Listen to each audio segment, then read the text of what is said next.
Halo Mamis, ketemu lagi dengan Dr. Julita Nenggolan, spesialis obstetri dan ginekologi.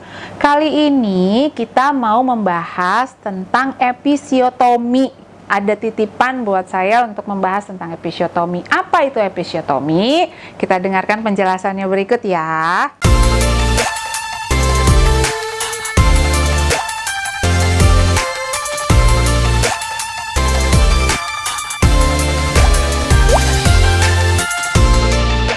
Jadi kalau episiotomi itu sebenarnya adalah prosedur yang kita buat pada saat ibu melakukan persalinan normal. Ya, jadi kita melakukan sayatan di daerah kemaluan bagian luar. Dok, itu rutin nggak? Kan pertanyaannya gitu ya. Itu tidak rutin kita lakukan. Ya, kita melakukannya benar-benar sesuai dengan kondisi. Ya, jadi kita menyesuaikan.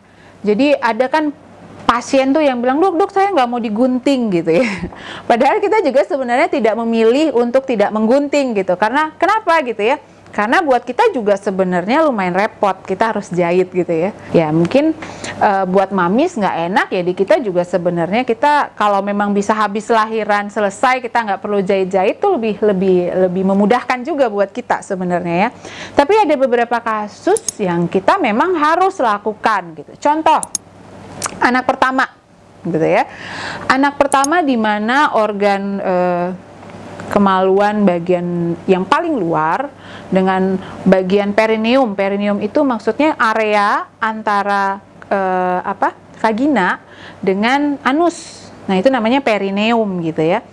Nah, itu kan ada space yang cukup lumayan gede gitu ya, Mamis. Nah, pada kasus tertentu apalagi anak pertama nih ya, ini otot-otot di daerah situ tuh masih sangat kaku, belum terlalu fleksibel. Beda dengan mamis yang sudah punya anak 2, 3, 4 dan seterusnya gitu ya.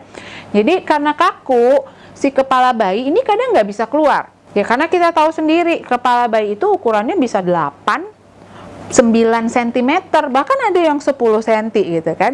Dan dengan vagina yang kecil, otot-otot yang masih kaku, kepala bayi nggak akan bisa keluar. Sebenarnya sangat amat terbantu kitanya kalau memang dari awal ibunya sudah melakukan banyak latihan-latihan untuk otot panggul di bagian bawah. Rajin ikut yoga, rajin senam gitu ya.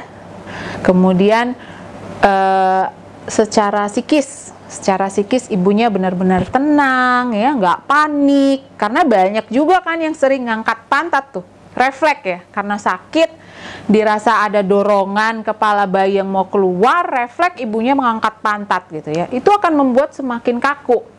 Akhirnya kepala bayi nggak akan bisa keluar gitu. Jadi salah satu cara ya memang kita harus melakukan sayatan gitu. Mau tidak mau kita harus melakukan kesayatan. Jadi Mamis nggak perlu khawatir, itu bukan suatu prosedur yang memang rutin dan wajib kita lakukan. Jadi sebelum melakukan sayatan pada bagian perineum atau vagina ibu, biasanya kita akan menyuntikkan obat bius, obat anestesi, kita bilangnya anestesi lokal ya. Jadi kita suntikan. Jadi bukan dalam keadaan tidak diberi bius terus kita langsung sayat gitu, karena ada beberapa mamis yang bilang gitu, jangan dok saya dibius dong gitu ya. Enggak, pasti kita lakukan dulu pembiusan ya, baru kemudian kita lakukan sayatan. Dan itu juga kita lakukannya benar-benar hanya pada saat kepala bayi sudah mau keluar gitu. Ini untuk mencegah supaya tidak terjadi pendarahan dari bekas luka yang kita sayat itu terlalu lama gitu kan. Jadi benar-benar kita melakukannya di saat kepala memang sudah mendorong ingin keluar gitu ya. Kemudian untuk tipe lebarnya juga robekannya beda, macam-macam. Jadi kalau mamis bilang kok dia cepat sembuh, saya lama, kenapa saya harus perlu perawatan luka yang lebih ekstra gitu. Nah ini kembali lagi, tiap sayatan beda-beda derajat lukanya gitu ya. Ada yang disebut dengan derajat 1, ada yang derajat 2, ada yang 3, yang ketiga itu bahkan sampai otot, istilahnya tuh sphincter ya, sphincter di bagian dekat anus itu juga sampai copot, putus gitu ya. Ada yang sampai grade 4. Grade 4 ini apa? Sampai sobek ke dalam mukosa anus. Kalau kondisi grade 3 atau 4, kadang kita melakukan repair itu harus ke kamar operasi. Kenapa? Karena kita butuh menjahit dengan tenang, rileks, ibunya dengan kondisi yang tidak kesakitan, karena lukanya cukup luas, cukup dalam gitu ya. Jadi tiap-tiap orang beda-beda derajat luka episiotominya, jadi nggak bisa disamain gitu ya. Nah, perawatan lukanya tentu saja ya berbeda. Kalau yang grade 1 yang cuma luka bagian kulit luar doang, ya sebentar juga sembuh. Ya kan, nggak perlu perawatan khusus gitu. Sementara kalau yang dalam mungkin butuh perawatan ekstra, mulai dari kebersihannya, ya kan. Kemudian gimana cara Ada beberapa yang kalau mau BAB supaya nggak keras, karena memang benangnya bisa sampai ke daerah anus, kita kasih pencahar misalnya, supaya konsistensi fesesnya lebih lunak, jadi ibunya nggak akan merasa kesakitan pada saat mau BAB gitu. Jadi memang perawatan lukanya juga berbeda-beda ya. Kembali lagi tadi, luka bekas episiotomi atau perlukaan yang kita buat itu tergantung dengan besarnya dan dalamnya. Contoh pada kasus misalnya lahirannya harus dengan bantuan alat vakum atau forceps ya.